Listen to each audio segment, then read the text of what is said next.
Mas a festa da impunidade do teatro de sombras acabou, pessoal. Por quê? Como nós falamos, eles não contavam com Trump. Eles nem acreditavam que o Trump fosse o presidente eleito dos Estados Unidos. Eles estavam contando que ou a Kamala Harris ou o próprio Biden iam se manter mais 4 anos, o que daria tempo para o sistema brasileiro se consolidar de uma vez por todas. Donald Trump e seu secretário de Estado Marco Rubio não estão sentados no Salão Oval apenas assistindo ao desmanche do hemisfério.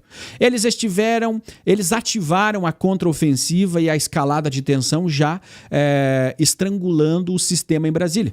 A doutrina Monroe apresentada essa semana foi ativada não apenas como um slogan de campanha, mas como uma operação de asfixia cirúrgica. O objetivo central de Washington não é invadir a floresta amazônica, mas é cortar uma por uma as alavancas políticas e econômicas que mantêm o atual governo brasileiro de pé, isolando o fantoche e amputando a mão do mestre.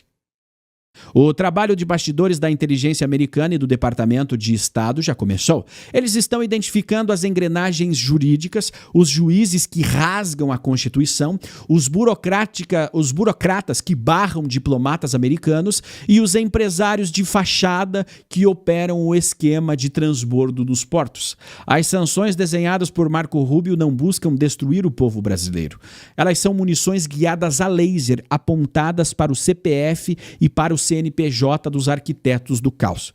O plano da Casa Branca é brutal na sua simplicidade. Eles vão transformar a China em um mero parceiro comercial distante, retirando de Pequim qualquer capacidade de interferência política, tecnológica e militar dentro do continente americano. Trump e Rubio perceberam que debater com o presidente brasileiro é inútil, porque você não negocia com o boneco, você ataca o ventriculista, a mão que controla o boneco. A expulsão da influência nefasta da China das redes 5G, dos portos de águas profundas e nos corredores logísticos do Brasil tornou-se uma questão de segurança existencial para os Estados Unidos. Eles vão cercar o governo brasileiro por todos os flancos. Entenda o que está chegando aí. Pela frente diplomática, militar, cibernética e comercial. O eixo sino-russo será expulso das Américas, nem que para isso a economia da cúpula da esquerda brasileira precise ser reduzida a pó. O recado de Washington é claro: ou o sistema democrático e a soberania real das Américas prevalecem, ou as lideranças que se venderam ao comunismo asiático serão tratadas como inimigas de guerra do mundo livre. Agora chegou o momento de você dar a nossa análise, o nosso veredito e registrar a sua posição nos comentários e no chat. Mostre que a nossa comunidade enxerga as cordas ocultas desse teatro geopolítico. Digite agora mesmo as 2 palavras-chave que cravam o veredito da nossa análise incontestável de hoje. Escreva: marionete exposta, fim do teatro. Vamos lá, repetindo: marionete exposta e fim do teatro. O Brasil está encabrestado. A cúpula da esquerda nacional caminha cega em direção ao abismo, anestesiada por um delírio de grandeza que só existe nos corredores de Pequim. O cinismo milenar do Partido Comunista Chinês é brilhante na sua maldade. Eles usam o líder brasileiro como bucha de canhão tática contra Washington. Eles deixam que ele grite no palanque, que insulte Trump, que provoque o Congresso americano e que abrace os ayatolás do Irã, porque para a China o presidente do Brasil é apenas uma distração barata, um alvo inflamável colocado no campo de batalha para atrair o fogo americano, enquanto os asiáticos tentam consolidar o seu monopólio sorrateiro sobre os minérios, a infraestrutura e a energia da América do Sul. Mas o teatro chegou ao seu último ato. Lula acredita piamente que é um ator global de primeira grandeza, um estadista cortejado pelos poderosos do mundo. O problema letal é que Donald Trump e os falcões de Washington já viram as cordas. Eles já mapearam o palco e estão vindo com a tesoura. A pergunta estratégica e aterrorizante que paira no ar não é se os Estados Unidos vão agir, porque eles já estão agindo, mas o que acontece com um ventríloco de barro quando ele perde a sua utilidade para o mestre. Quando a pressão dos pacotes de sanções americanas começar a esmagar a economia brasileira, a China não enviará frotas navais para salvar Brasília. Eles farão o que sempre fazem com nações vassalas que fracassam. Abandonarão a marionete quebrada no chão e voltarão a negociar com o vencedor. Meus amigos, o que vocês acham disso até aqui? Faz sentido o que eu estou falando? Se faz sentido, escreva agora as palavras-chave que nós falamos. Marionete exposta e fim do teatro. Para atualizar vocês, nós estamos tendo um exercício militar na América Central, no Panamá, o Panamex, reunindo 19 países, certo? Justamente para impedir o domínio chinês do Canal do Panamá. E essa mesma coalizão de 19 países já declarou guerra aberta contra os cartéis, dentre eles Comando Vermelho e PCC. E aí eu quero lembrar vocês, Comando Vermelho, PCC, cartéis latino-americanos, facções criminosas, terroristas, financiam eleições na América Latina. Desde a criação do Foro de São Paulo, e aí eu não tô com o vídeo pronto aqui, mas eu vou deixar para vocês depois lá no meu Instagram, @ShimonComunica, o vídeo do Lula admitindo que criou o Foro de São Paulo.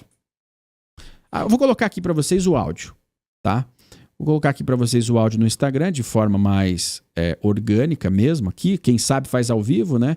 Lula admite que criou o Foro de São Paulo. Lula admite que criou o Foro de São Paulo. Pesquisa aí no teu Instagram agora, se você tá... Aqui, ó. Não se conversava, João. Você que é muito novo. A esquerda não conversava. Ó. Quando eu criei o Fórum de São Paulo... Eita, turma. A esquerda não se conversava, João. Você que é muito novo. A esquerda não conversava. Quando eu criei o Fórum de São Paulo em 90, é porque eu tinha ido para o segundo turno com o Collor. E eu achei que a gente poderia educar a esquerda na América Latina através das eleições.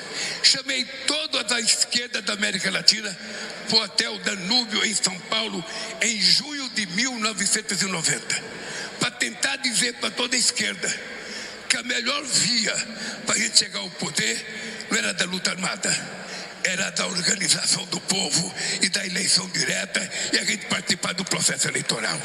E assim nós ganhamos vários países na América Latina.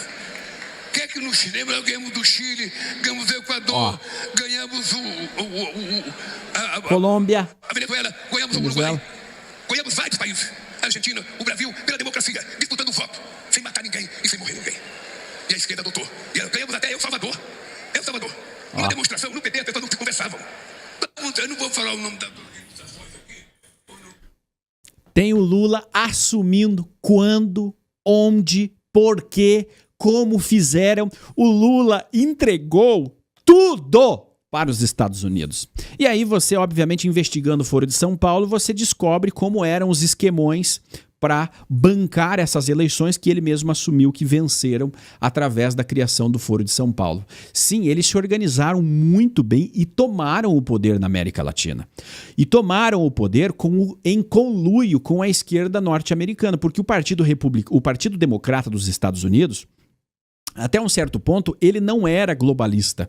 Ele foi sendo tomado pelos globalistas radicais de esquerda, como George Soros, e ele se transformou num antro esquerdista, apoiando, acobertando todo esse crescimento dos socialistas, dos comunistas aqui na América Latina. E aí sim, gente, esse comunismo latino-americano foi, programado num primeiro momento pela Rússia e pelo Partido Comunista Chinês, que toma a frente, que toma o controle, porque a Rússia vai se enfraquecendo e a China acaba dominando e entendendo que para ela conseguir ser a primeira potência do mundo até 2050, e eu acho que você já sabe disso, você conhece essa informação, que a China tem essa ambição de ser a maior potência do mundo até 2050, ela precisa destruir a democracia americana. Porque se a democracia americana continuar funcionando com as suas instituições, protegendo o capitalismo americano, protegendo o mercado, através inclusive da sua força militar, a China jamais conseguiria ultrapassar os Estados Unidos.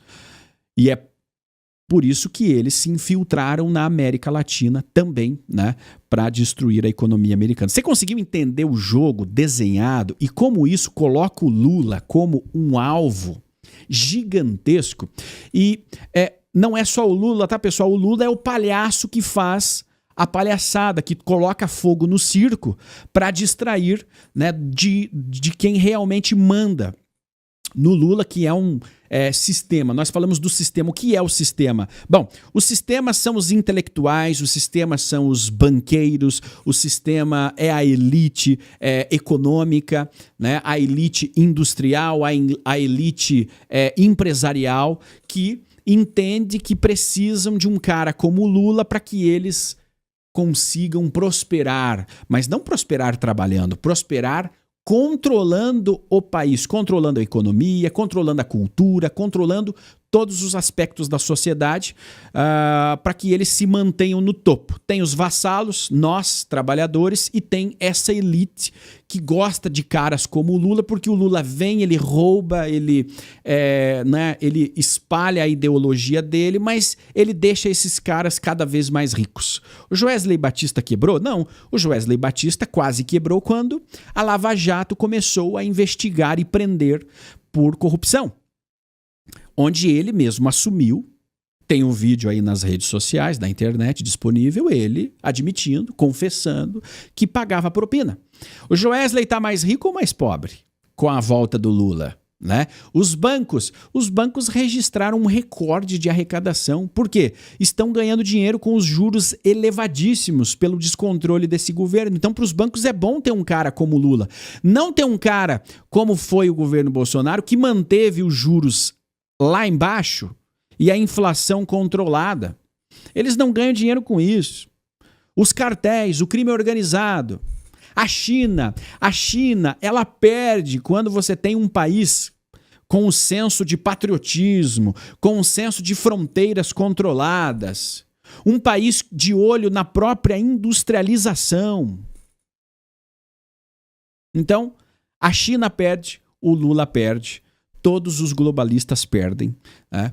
Se os conservadores chegarem ao poder. Nós estamos chegando em época eleitoral, nós estamos atentos, nós tivemos aí a rede do Nicolas Ferreira derrubada, vocês viram isso, né? Você pode digitar agora Nicolas Ferreira, você vai entrar no perfil dele lá, sumiu, né? Não sei se já voltou, mas tinha sumido tudo que ele tinha publicado, até a foto, a imagem dele foi removida. Desconfia-se que o perfil dele tenha sido bloqueado, certo? Por quê? O perfil do cara é uma máquina de guerra da direita, né? Então a censura já começou. E pensando nisso, nós criamos um canal reserva. Caso a censura derrube este canal, que está trazendo muitas verdades, e eu não sei até quando nós vamos conseguir trazer verdades para vocês aqui no YouTube de forma gratuita, né? Nós criamos aquele canal reserva. Tá? O nome do canal é Blinde a Sua Mente. Lá eu vou trazer outros temas, mas também, se tirarem esse canal, pelo que nós estamos falando aqui, nós temos já um outro canal reserva. Então, o link está na descrição, está aqui fixado no chat para você ir para o nosso canal reserva, tá? Se inscreva lá, garanta que você tenha contato comigo, ok? E se você não está com o celular na mão, você pode apontar aí, você pode usar o QR Code. Aliás, para usar o QR Code, você tem que estar com o celular na mão, né? Você pode usar o QR Code para ir direto para o canal e clicar no botãozinho de se inscrever, tá certo?